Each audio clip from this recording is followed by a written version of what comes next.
My little pony, my little pony. My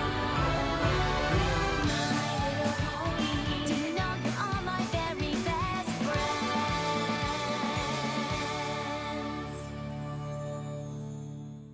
Hello, my little comic book ponies. I'm Critical Analysis, and I just finished reading My Little Pony Friends Forever number 25. In this comic, Rainbow Dash has lost her wings and asks Twilight to help get them back. Let's not waste any time and start with the cover. This cover was done by Tony Fleeks and does a good job explaining the plot. Twilight and a wingless Rainbow Dash are putting up a missing poster for Rainbow's wings. It certainly works a bit better than the subscription variant by Brenda Hickey herself, where Twilight and Rainbow are sneaking around Ponyville, wearing trench coats, and talking on shoe phones while 3 alicorns fly off in the distance. It's an interesting cover, but I feel as if it tells a lot less about the issue. Our comic opens with Rainbow Dash waking up to stretch her wings only to discover something tragic. Her wings are gone, and yet somehow she's still able to stand on that cloud. As Twilight wakes up that morning, Rainbow Dash crashes into her window and explains the situation. Twilight uses a trauma location spell in the form of a compass to discover that 3 unicorns stole Dash's wings to use them in a magic Red Bull potion to give themselves wings and thus make them alicorns. Rainbow Dash's plan is for her and Twilight to swap roles. Twilight agrees, but not before casting a camouflage spell for added stealth and teleports them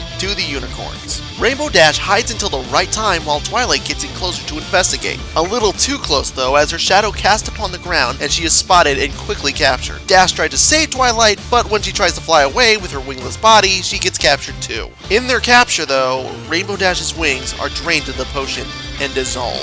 Her wings are gone. Twilight argues with the unicorn that this is forbidden, but the unicorns argue that since Twilight was a unicorn that got wings, they should do the same. And then they ask where Twilight's wings came from, a question that even Twilight herself is not 100% sure about. But that conversation is quickly dropped. Rainbow Dash comes up with a plan. Twilight can get out through the ground, and then Twilight can have Rainbow Dash control her flying. Flying with Dash's superior skills, they're able to disable the 3 unicorns with a sonic rain boom and get the potion. However, Twilight was not done. She explains that she earned her wings, but these 3 are abusing their magic, so she takes their magic away.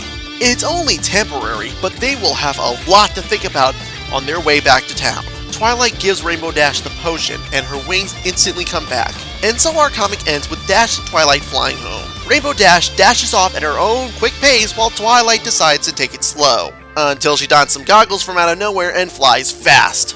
To be honest, I rather like this story, but there are a few major problems. Where did the unicorns learn that they could get wings by making this potion? And why did they target Rainbow Dash of all ponies when there are plenty of other Pegasi out there? I'm just saying that maybe if they didn't screw with a publicly known friend of Princess Twilight, one of the most powerful spellcasters in all of Equestria, they might have gotten away with it. Beyond that major trope, I enjoyed this comic. The humor is good, even if a little morbid at times, and the artwork is very good, and it certainly wasn't that, "Oh my Celestia, that artwork is bad," like I've had with a few recent comics. Plus, except for a few panels, the crossing characters were interacting with one another constantly, which is necessary for Friends Forever, and the plot actually had some real tension. Rainbow Dash lost her wings. They were gone.